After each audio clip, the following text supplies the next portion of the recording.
Mga kaibigan, magandang araw po sa ating lahat. Muli pong nagbabalik ang inyong lingkod. Sa araw na ito mga kaibigan ay may ibabahagi naman po ako sa inyo. Lalong-lalo na sa mga kaibigan natin na nagre-reklamo. Raspberry Pi yung gamit nila pero bakit nga po ba napakahina? Kaya sa video na ito, magbibigay ako ng tip kung ano ang bagay para sa Raspberry Pi natin.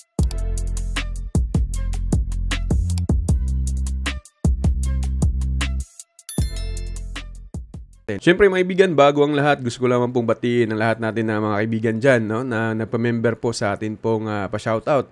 Andyan po sila sa screen mga kaibigan, isa-shoutout ko na lamang po sila, hindi ko na po sila isa-isahin. Again, maraming salamat po sa pag-stay ho ninyo sa atin pong pa-shoutout mga kaibigan. Kung gusto nyo pong sumali mga kaibigan sa atin pong pa-shoutout, magpa-member lamang ho kayo, wala ho kayong ibang gagawin. Kung hindi, i-click yun lamang po ang join button natin mga kaibigan, nasa screen po, ganyan lamang po kasimple. Kung gusto po nating mag-join or magpa-shoutout po sa kada video po na atin pong i-upload. So ngayon mga kaibigan ay magbibigay na naman po ako ng tip tungkol po sa mga piso wifi again natin sa mga board ho natin na gamit. Kasi mga kaibigan, marami nga po tayong mga kaibigan dyan na ano daw po ang gagawin nila sapagkat Raspberry Pi naman daw po ang gamit nila mga kaibigan. Higher specs naman daw po ang gamit ho nila. Baka po kasi mga kaibigan, meron lamang ho tayong mali sa setup ho natin. Kaya baka ang video na ito ay makakatulong ho sa inyo. Kahit sundan nyo lamang po mga kaibigan hanggang matapos po ang video ho natin. Again mga kaibigan, base lamang ho sa experience ho natin sa pagbibuild po natin pong piso wifi ay dun ho natin nakuha mga kaibigan kahit ibibigay ko po sa inyo. So tara, punta ho tayo sa diagram ho natin. So ito mga kaibigan yung ibig kong sabihin.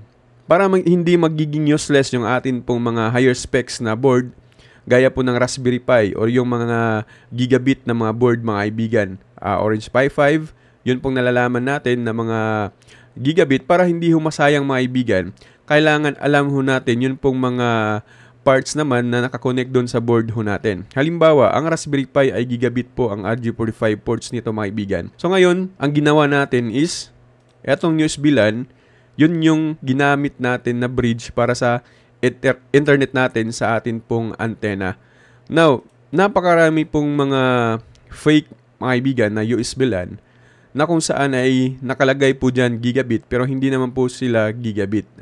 So mga napakaraming mura ngayon na mabibili natin na nakalagay dyan USB 3.0 tapos gigabit LAN pero hindi naman po gigabit pag i-testing natin. So magkakaproblema ho tayo doon kapag ang inyo pong sinalpak sa inyo pong Raspberry Pi kasi kadalasan ng VLAN po ang ginagawa. Magiging useless lamang po yung gigabit ng ating board kung paparisan lamang ho natin ng USB LAN na non-giga po mga kaibigan. Hanggang 100 Mbps lamang po yung limit. Unless kung nakabili ho tayo ng mga original na USB LAN, so yun, okay yun. Hindi po magiging problema yun sapagkat gigabit nga po ang ating USB LAN na nabili, so hindi po magiging problema. So, isa kasi sa hindi ho natin nakikita po mga kaibigan, marami pong mga kaibigan natin dyan na bumibili po ng mga USB LAN na hindi nila alam na hindi pala po giga yung kanilang nabili again. Kaya magiging useless lang ho talaga yung atin pong higher specs na board kung paraisan lang man po natin mga kaibigan ng mga non-giga na mga USB to LAN. O ito po yung pinakita natin sa diagram ho natin. So ano po ang magandang gawin? So dapat i-check ho natin yung mga USB LAN ho natin kapag non-VLAN po yung piso wifi natin mga kaibigan. Make sure na yung atin pong USB LAN ay giga po mga kaibigan. Simple lang naman po kung paano mag-check ng atin pong USB LAN mga kaibigan. Isalpak po ninyo sa computer o sa laptop ho ninyo. Tapos, punta ho kayo sa Ethernet settings, adapter option settings. I-double click po ninyo yan ang inyong pong network. Makikita nyo po dyan kung giga ba o non-giga. O hanggang bang limit lang ba siya 100 Mbps or abot siya hanggang 1 gigabit po mga kaibigan. So, ang mas magandang gawin para sureball ho tayo na magiging ang labas po ng ating board ay kapareho sila na giga, mas maganda talaga yung naka-VLAN. Halimbawa, Raspberry Pi ka po mga kaibigan. So, yung Raspberry Pi mo, dapat parisan mo din ng giga na switch. Madali pong ma-identify mga kaibigan yung pong giga na switch po. Nakalagay kasi yan sa box na meron pong 101,000 Mbps yung kaya niya pong dalhin. So, yan po yung mga gigabit or nakalagay po dyan mga kaibigan is giga. So, syempre, wag ho niyo parisan. Kapag naka-VLAN ho kayo, wag po niyo parisan ng non-giga po mga kaibigan. Maliban lamang kung gumagamit tayo ng Orange Pi, siyempre parisan mo natin yan ng mga non-giga lamang po. Wag ho nyo parisan ng mga giga kasi isa po yan na hindi sila magmamatch, na mababa yung upload, mataas yung download. Yun yung isa sa mga problema na nakikita ho natin. Kaya maganda ho po ang VLAN po mga kaibigan sa mga Raspberry Pi, yung mga high specs na mga board.